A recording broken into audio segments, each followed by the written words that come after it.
e pensamos esse tema super interessante e importante, um tema muito relevante, não, na pauta comercial nossa. Bueno, vou falar em português, melhor. O agronegócio brasileiro, né, realmente, e chileno desempenha um papel muito importante nos seus próprios países e a nível global também. O Chile se destaca como o maior produtor do hemisfério sul em frutas, né, impulsionado aí pela diversidade do clima deles, pelo solo fértil e pela tecnologia avançada. O Brasil, o gigante industrial, né, que nós conhecemos, reconhecido historicamente pela produção e exportação de uma ampla variedade, né, de produtos agrícolas, soja, café, açúcar, enfim. Nos últimos anos, o Brasil aumentou sua participação no mercado de alimentos processados e se tornou o maior exportador em 2023, uma grande notícia aí para nós. Parte importante do nosso comércio bilateral está composta por produtos agroalimentares. A carne é um grande protagonista, né, desses produtos. Além disso, os países também se beneficiam, né, da complementariedade que nós temos. Nós não competimos, nós nos complementariamos, né, os dois países. Este painel pretende tratar de como ambos países querem implementar, né, precisam implementar temas desafiadores e prioritários no âmbito regional e global, como a sustentabilidade, a segurança, a inovação produtiva e a soberania alimentar. O propósito é discutir como o Brasil e Chile buscam projetar-se regional e globalmente como potências agroalimentares e como suas respectivas experiências podem potencializar suas políticas e seu comércio internacional. Para saber isso e muito mais, vamos começar aqui com Silvia. Silvia, que é a presidente da Embrapa e a primeira presidente da história da Embrapa, mulher. Parabéns, Silvia. A Embrapa desempenha um papel fundamental no desenvolvimento do agronegócio brasileiro. Então, a gente quer saber o seguinte: quais os principais benefícios observados na produção agrícola desde a implementação de tecnologia adaptada ao clima tropical pela Embrapa e como essas tecnologias contribuem para a segurança alimentar? Bem, boa tarde a todos. Primeiramente, gostaria de agradecer a Apex pelo convite de estar aqui, a Selma pela condução desse painel, com esses painelistas aqui. É uma honra muito grande para mim, da Embrapa, estar aqui hoje. Bem, a pergunta vem... existe uma verdadeira simbiose entre a história da agricultura brasileira e a história da Embrapa, inclusive, né? A Embrapa foi criada 50 anos atrás, 51 anos atrás, justamente para trabalhar com tecnologias adaptadas ao nosso tipo de clima e solo. Então, naquela época,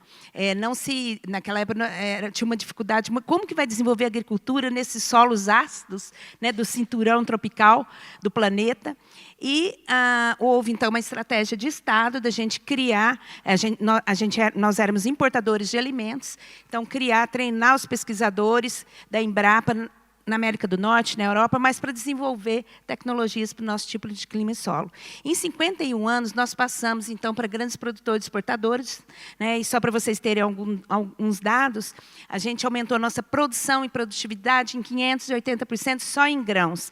E a expansão da área foi em 140%, então é 5 vezes mais, graças à ciência e tecnologia. Então, a gente trabalhou desde cultivares, né, adaptadas, né, a nosso tipo de clima e solo, mas a gente inovou com práticas mais sustentáveis. Plantio direto, fixação biológica de nitrogênio, quando nem se falava ainda nessa questão dos bioinsumos, hoje da bioeconomia, o Brasil já trabalhou com micro-organismos de solo para trabalhar com a fixação biológica de nitrogênio. Só para vocês terem uma ideia, essa tecnologia hoje ela dá uma economia de 16 bilhões para o nosso país, né? Muito adotada aí na questão do plantio de soja, 80% dos produtores utilizam. Então, para vocês terem uma ideia. Então, a gente passou ali, começamos com a expansão da agricultura para o cerrado, que era um bioma, a monocultura. Depois passamos uma segunda etapa, que foi desenvolvimento também dos sistemas consorciados, os sistemas integrados. Também no Brasil, nós temos 2 a 3 safras na mesma área.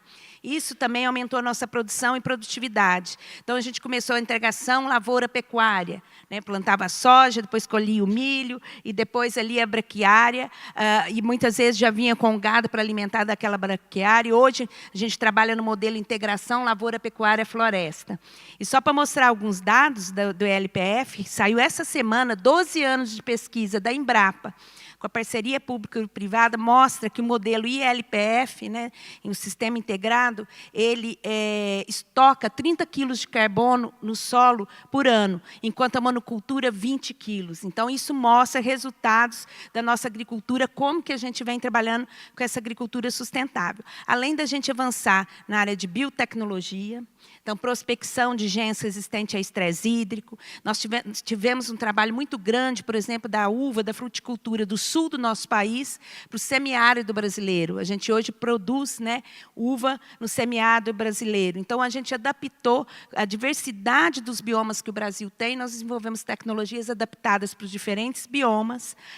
E o mais interessante disso tudo, e aí tem sistema agroflorestal no norte, a gente está falando de açaí com cacau, uma modalidade muito grande de sistemas de produção, de culturas. Na área animal, a gente avançou bastante, seja na pecuária de corte, na pecuária de leite, na área de suínos e aves. Então, a gente avançou bastante. Hoje, estamos trabalhando numa outra linha da economia azul, dos pescados, também tem avançado no nosso país.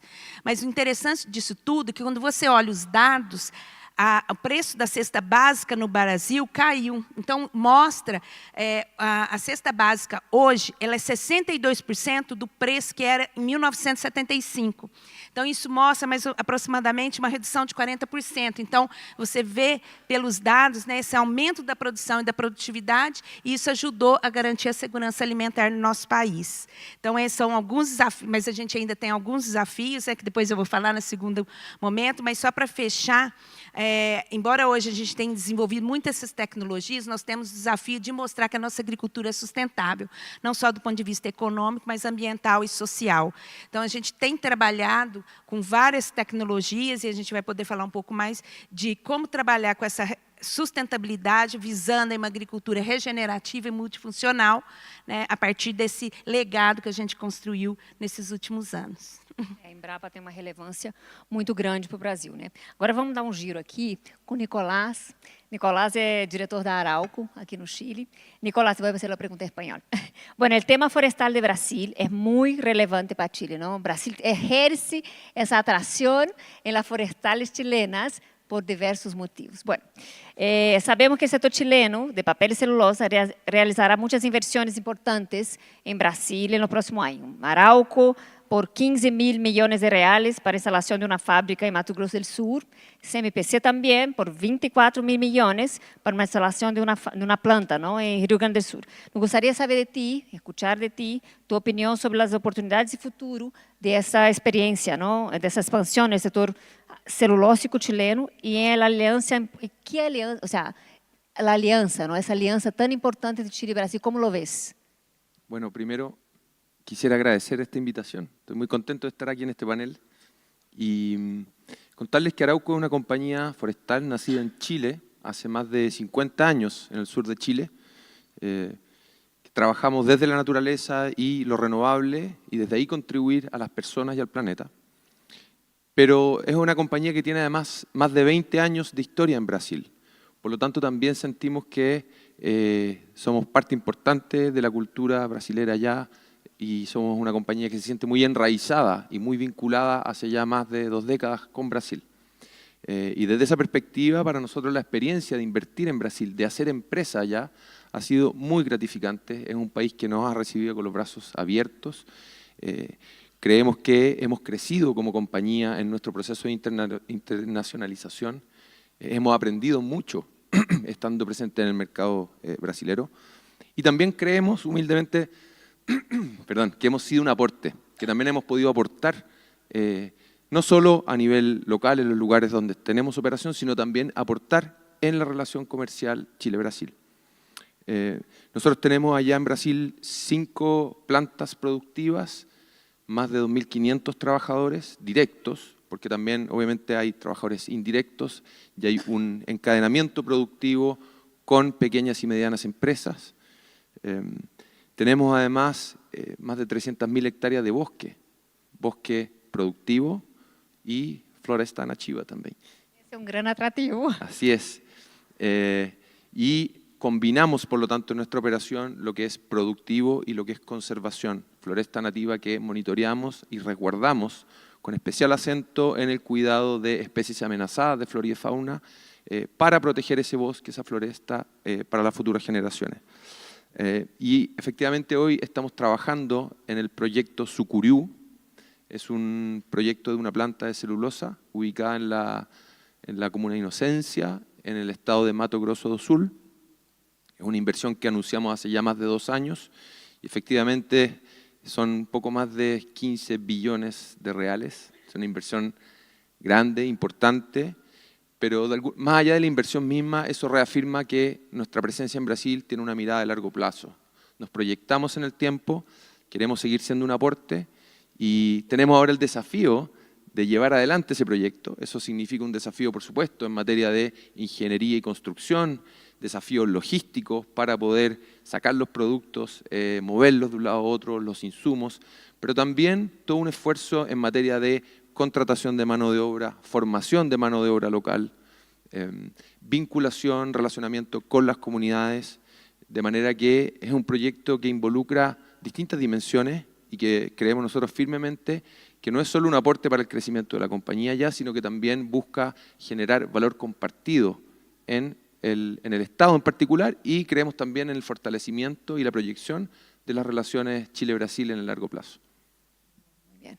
Essa amistad que tem no Brasil e Chile hace com que as inversões brasileiras acá sejam muito bem recebidas e ao revés também, não? Então, é muito importante. Bueno, senhor Camardelli, vamos falar de carnes. Muy importante para nosotros. La exportación de carne para Chile es un componente importante en nuestra relación comercial. Es un gran protagonista ahí en la pauta exportadora nuestra. Ahí está, ¿no? Cambia eso. Bueno, eu creio que você tem muita coisa para contar para a gente. No Acordo de Livre Comércio, né, que cumpriu 2 anos em janeiro, nós temos né, já habilitada a habilitação sanitária, né, já de frigoríficos exportadores pelo sistema de pré-list. Como que o senhor vê, senhor Carmadelli, esse impacto positivo no comércio entre os países? Ou seja, como o setor, né, da pecuária vê a possibilidade de complementariedade, essa complementariedade que a gente fala, que nós somos países complementares, nós não competimos, mas nos complementamos. Exatamente. E especificamente o Chile, né? O Brasil exporta para mais de 160 países e o Chile hoje está entre um dos 6 primeiros. E o tipo especial da produção ou do mercado bastante interessante aqui do Chile, ele pode ser considerado um dos top 3 do mundo. Por que isso, né? Nós exportamos para cá 7 cortes, 11 cortes, 18 cortes, e esse modelo parece bastante democrático a nível de consumidor, que vai encontrar na gôndola o pedaço que cabe dentro do seu bolso, como se diz lá no Brasil, né? E esse projeto do Chile e o pré-list que foi concedido dá conta da integração entre os 2 ministérios, né?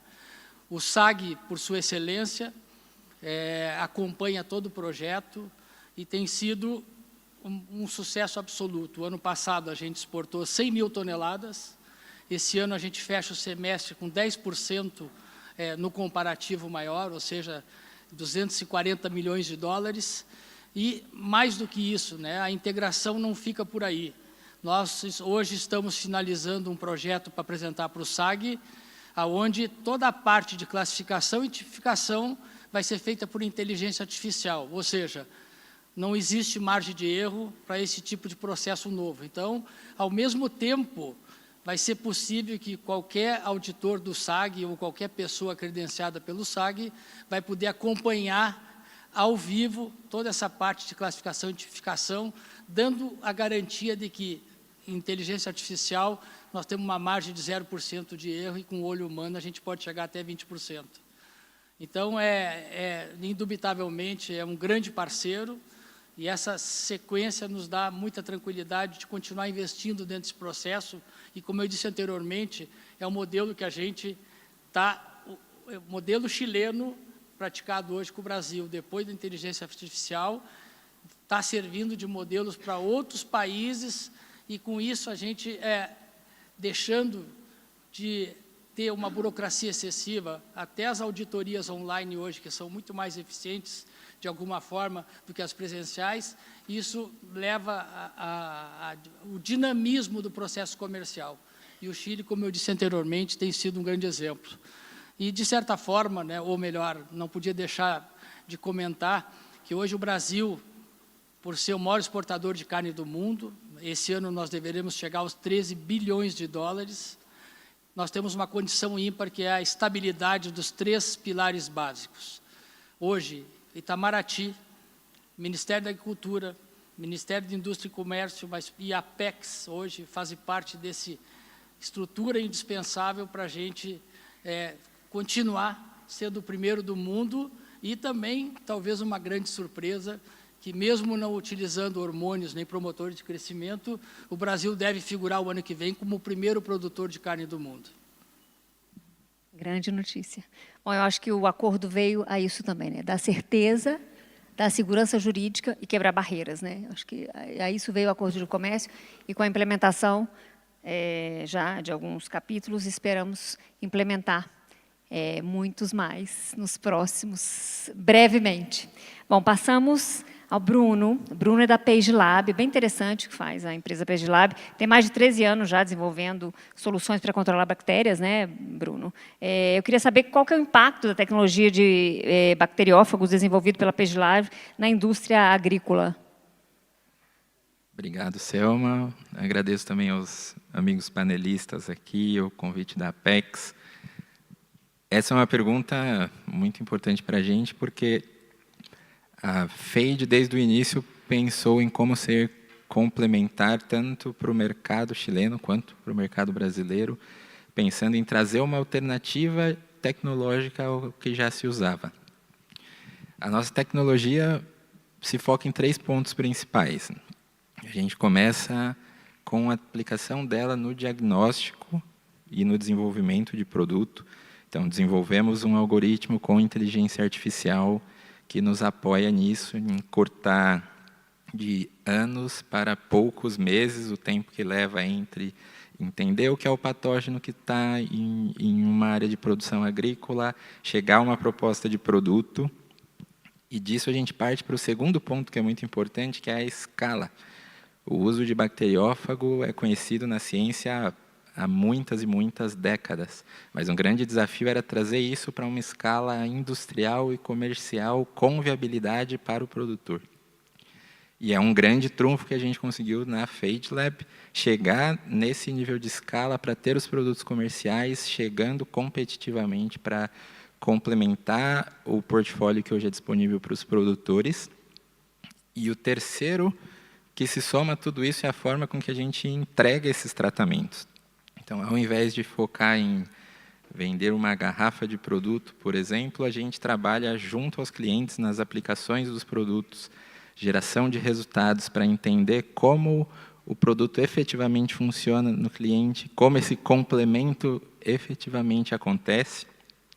E aí, como resultado de tudo isso, a gente ajuda os produtores no Chile e no Brasil, que são os nossos 2 principais mercados hoje, a terem mais produtividade, mais competitividade, um melhor controle sanitário, que é um foco muito grande desses 2 países, e trabalhando em parceria também com esses produtores para entender quais são os futuros patógenos que poderiam ser um problema e antecipar essa necessidade com o desenvolvimento de outros produtos. Então, isso cria um sistema retroalimentado na perspectiva de desenvolvimento e tecnológica. E na perspectiva de mercado, é a forma com que uma empresa chilena também complementa a cadeia de produção no mercado brasileiro e, no final, o ciclo se se fecha, como comentou o Camardelli, né, com a exportação dessa proteína animal, que no fim vem para o Chile também. Vocês estão instalados no Brasil, né? Vocês estão em que região no Brasil? Nós temos a nossa sede aqui em Santiago, a FadeLab é uma startup chilena, mas expandimos para ter um escritório no Brasil, em Curitiba. Temos uma operação comercial de aplicação no estado do Paraná, que está bem próximo dos produtores de frangos, que é o nosso primeiro foco. E temos trabalhado na expansão da cadeia de suprimentos também, para além do Chile, para trazer etapas de produção mais próximas dos clientes e ter um lead time total mais ágil. Excelente, excelente. Bom, agora vamos falar agora de un tema muy relevante también entre Brasil y Chile, que es el salmón. Aquí está Loreto a mi lado. Bueno, Chile es el principal productor de salmón del continente americano y uno de los principales productores del mundo, ¿no? Brasil es el segundo mercado, bueno, de acuerdo con algunas estadísticas, ¿no? Y también algunas estadísticas llegan a calcular que 90% del salmón consumido en Brasil es chileno. Tuvieron, bueno, la Embajada de Brasil tuvo, no hace mucho, el Aquasur, tuvo ahí, bueno, tuvo Felipe, embajador, tuvo una presencia relevante en el Aquasur, destacada, ¿no? Y sabemos que hay mucha integración productiva, porque la comidita del salmón viene desde Brasil, o sea, se viene para Chile.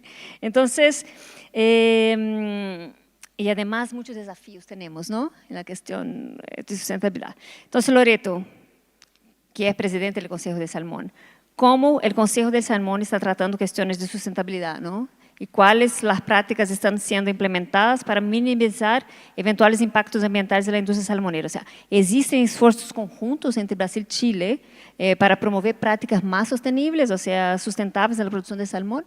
Ahí queremos saber qué anda pasando. ¿Se escucha ahí? Ahí sí. Bueno, primero, muchas gracias por esta invitación, muchas gracias Selma y a todo el comité organizador de este foro, que como bien dice, Empresarial Brasil-Chile, Chile-Brasil, y para nosotros como gremio que representa productoras del salmón, por supuesto que es un tremendo orgullo y también responsabilidad estar acá. ¿Qué duda cabe que el salmón es algo que une profundamente a Chile con Brasil?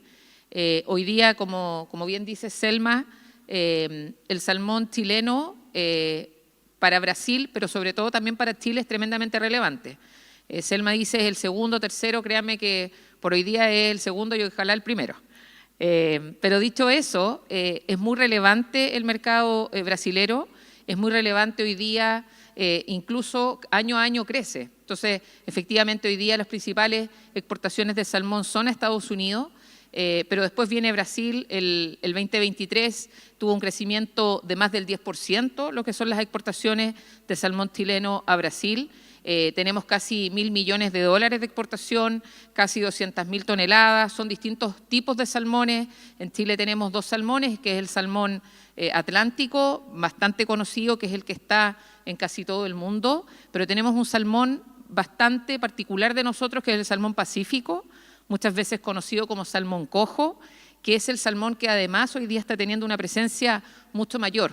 Y ese salmón además tiene características de sustentabilidad mucho mejores. Es un producto, es un salmón que necesita menos tiempo de producción, es un salmón que se enferma menos. Entonces, de alguna manera, también es ese salmón pensando en ese desarrollo sostenible, que yo creo que es muy importante. ¿Qué cosas estamos haciendo juntos en el tema de sostenibilidad y sustentabilidad? Que son dos temáticas que a veces se confunden, pero que de alguna manera para nosotros es bien relevante comentarlo. Primero, para nosotros el tema de la sustentabilidad y sostenibilidad como industria es fundamental.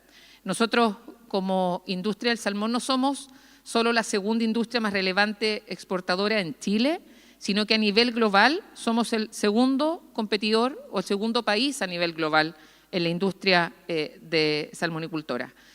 Por lo tanto, el nivel de exigencia, el nivel de certificaciones que hoy día el mundo exige, permiten validar que por algo somos el segundo y estamos aspirando, por supuesto, a ser el líder. después hoy día es Noruega, e indudablemente tenemos características distintas, miradas distintas y productos también distintos. Yo diría que ahí es importante mostrar que eso es lo que hemos ido trabajando con Brasil, esa particularidad del salmón chileno que tiene ciertas particularidades importantes en el área de sostenibilidad. Entonces, aspirar a ser un competidor global, aspirar a seguir desarrollándonos, porque, como siempre lo decimos, quien no avanza retrocede, es fundamental. Hoy día certificaciones son parte esencial de nosotros.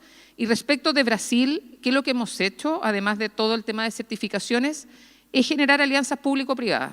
Que estemos nosotros hoy día aquí partió efectivamente con un trabajo mancomunado con la Embajada de Brasil en Chile, con el embajador Paula Pacheco y todo el equipo a quien agradezco.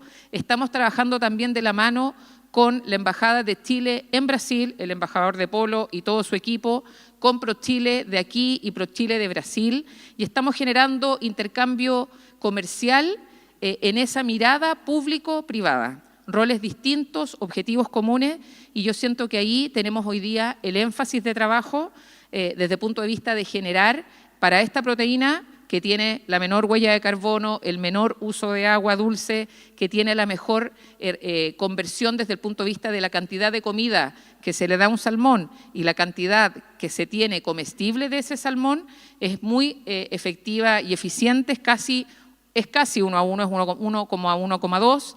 Y yo creo que ahí estamos poniendo el énfasis en esa alianza público-privada, Chile-Brasil, con Chile, con Brasil, para construir que ese mercado siga creciendo, y en eso estamos trabajando. Eso es, alianza importante. Ustedes están en el mercado, están en todo Brasil. ¿Hay algún estado aún que ustedes no están? O sea, que quieren. Sí, hay muchos espacios que tenemos que desarrollar, por eso que yo diría que es un mercado muy importante y nos une algo más. Efectivamente es la acuicultura. Nosotros somos salmones, pero en Brasil está la tilapia. Por lo tanto, lo que hoy día estamos haciendo es juntándonos en ese concepto de acuicultura, transformación azul, lo que dice la FAO, la acuicultura, proteínas del futuro, y en ese sentido ampliar también la presencia. Estamos muy acotados a ciertas regiones de Brasil, y por eso la importancia del trabajo público-privado, por eso la importancia del trabajo con ProChile, con la Embajada de Chile en Brasil, y en la otra ronda cuento una actividad que tenemos en los próximos días que es muy entretenida. Bueno, seguindo a linha sustentável, eu queria perguntar para o senhor Camardelli quais são as práticas sustentáveis que a BIEC e seus associados estão adotando, né? Como que essas práticas podem ser compartilhadas e aprimoradas com o Chile? Tem alguma iniciativa específica no setor brasileiro para reduzir o impacto ambiental da produção de carne e promover práticas mais ecológicas que destacaria como exemplo e boas práticas?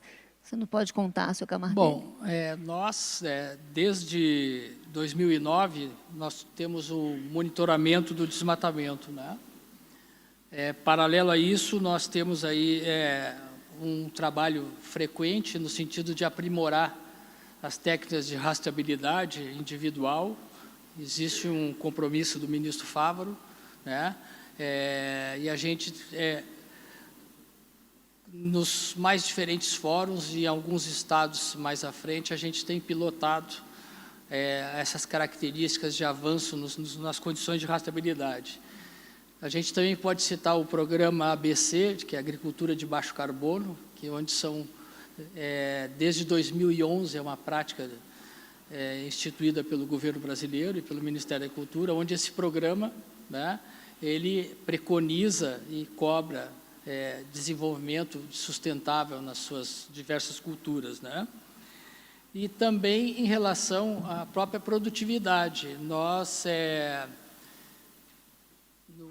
crescemos mais de 156% em produção e tivemos um decréscimo de área cultivada de 15%.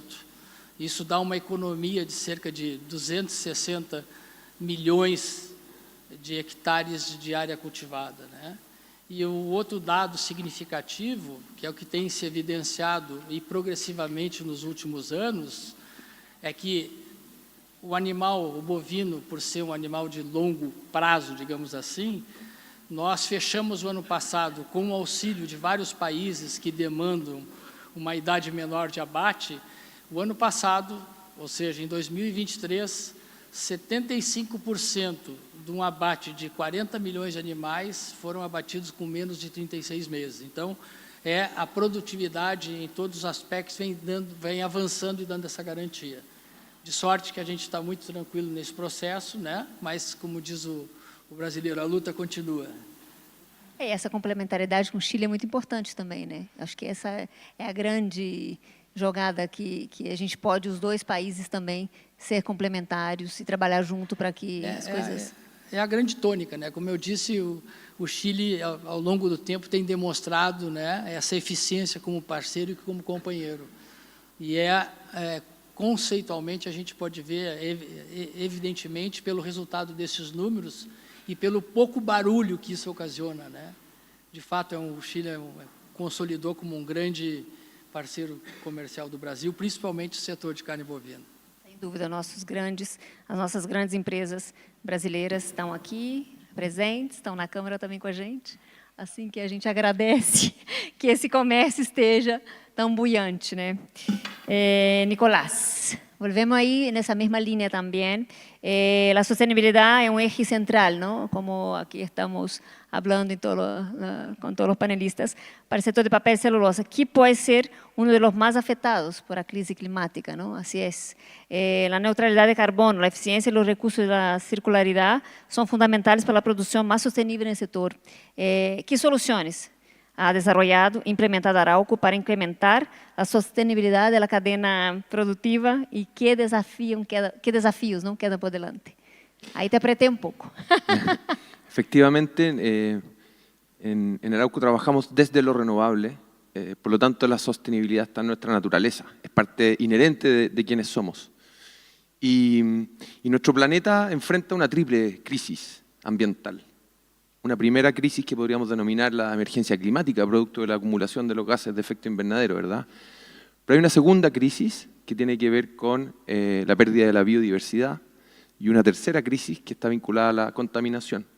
Y nuestra actividad, y en particular Arauco, tiene al centro de su quehacer acciones concretas que enfrentan esa triple crisis. En materia de emergencia climática, nosotros, y esto lo aprendimos creo todos en el colegio, los árboles cuando crecen, a través de este proceso mágico que es la fotosíntesis, capturan el CO2 de la atmósfera, que es el gas que tiene mayor nivel de acumulación, y se quedan con esa molécula de carbono y liberan esas dos moléculas de oxígeno, de aire limpio. Entonces, los árboles en sí mismos son una infraestructura biológica incomparable para combatir el calentamiento global. Nosotros en Arauco, y esto es un número grueso, el año pasado yo creo que plantamos algo así como 100 millones de árboles en un año. Y esos árboles, como les digo, cuando crecen capturan CO2, pero luego se transforman en productos que mantienen el carbono en su estructura. Cuando uno tiene una casa de madera, esa viga de madera tiene carbono en su estructura, por lo tanto fija el carbono por largo plazo.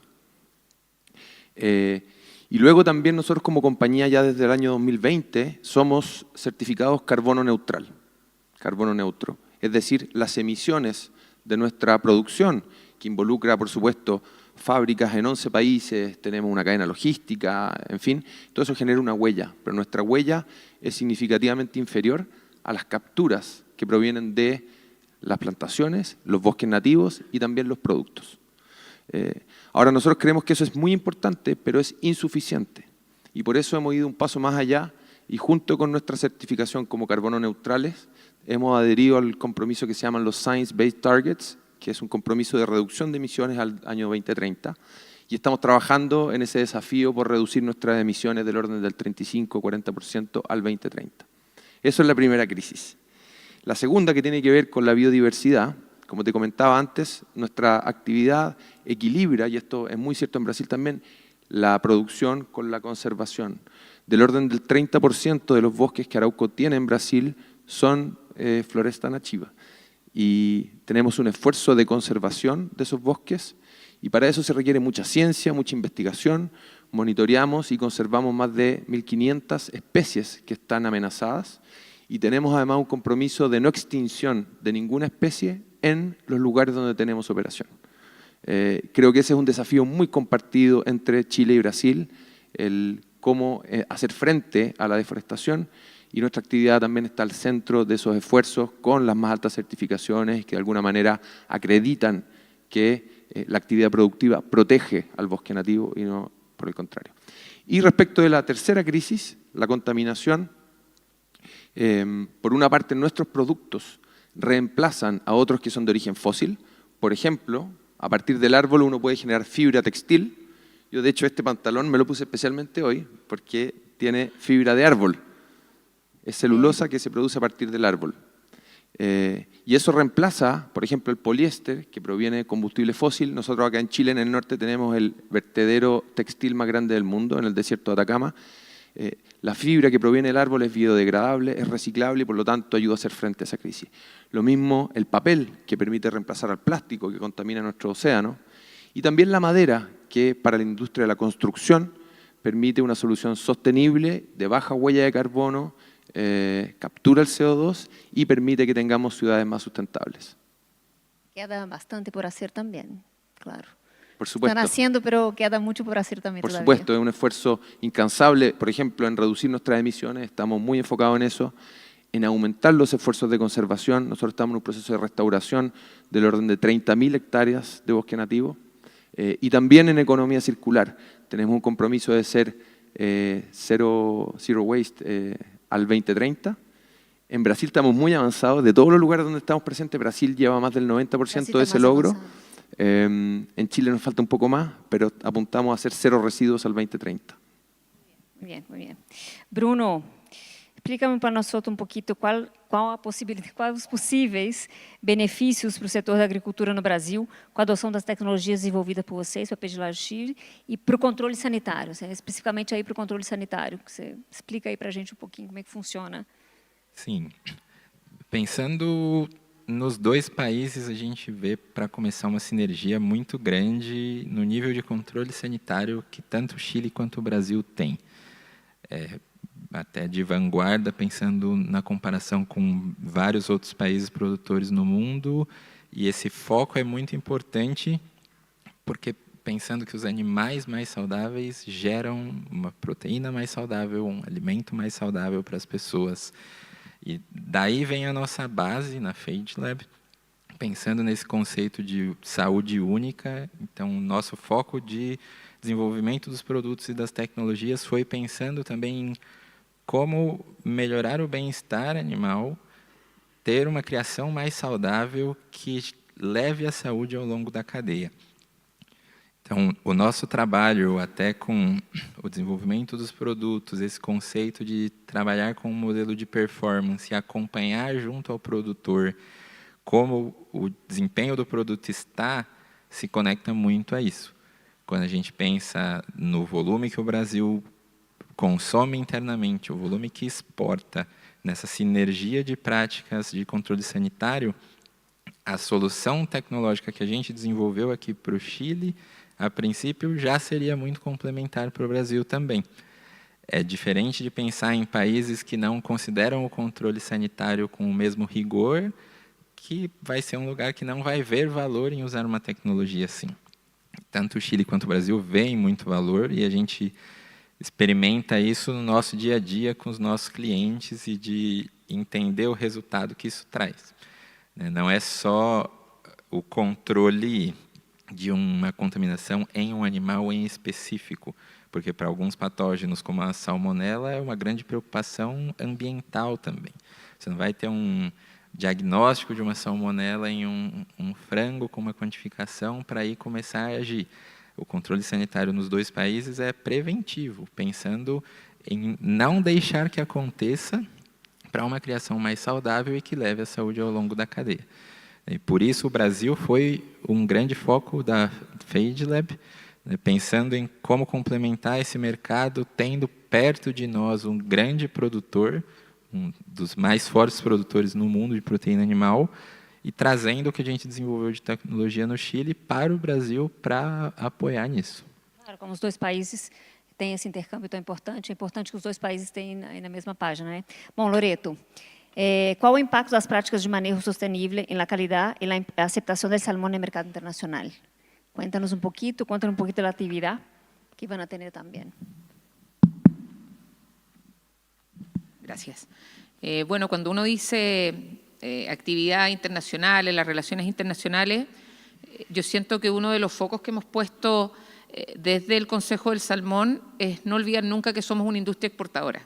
Y al ser una industria exportadora nos obliga y nos impulsa a siempre pensar global, a cómo generamos instancias de trabajo conjunto con otros países que hoy día son relevantes para nosotros, y ahí entonces entra Brasil. Y en esa línea, un poco intentando vincularlo con la pregunta, una de las cosas que uno dice exportadores, cómo generamos además una relación entre muchos que estamos involucrados. Y entonces, por ejemplo, siendo Brasil para nosotros un mercado muy relevante, el segundo más relevante junto con Japón, entonces se nos ocurrió, y nosotros tenemos la Esmeralda, que es el buque de instrucción de la Armada chilena, que todos los años recorre distintas ciudades del mundo.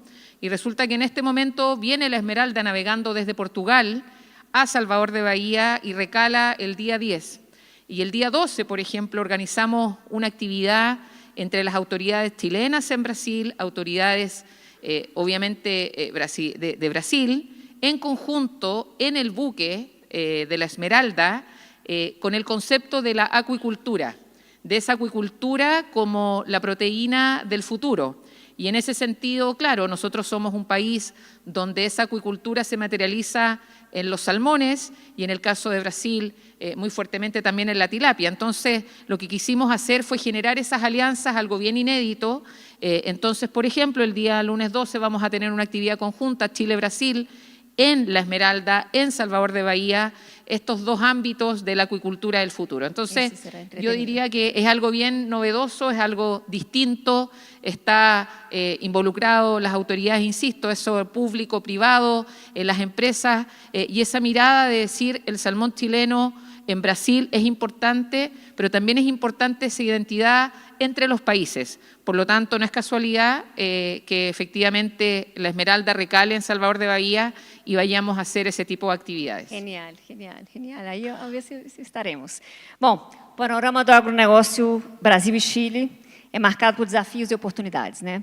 Ambos países têm o potencial de continuar crescendo, consolidando como importantes players no mercado global de alimentos, desde que invistam em sustentabilidade, tecnologia, inovação e cooperação bilateral para ser fundamental para o desenvolvimento de um setor agroalimentar mais forte e resiliente em ambos os países. Bom, muito obrigada a todos vocês. Prazer estar aqui. Muito obrigada. Poder Monitor. Acesse agora e ganhe 30 dias grátis.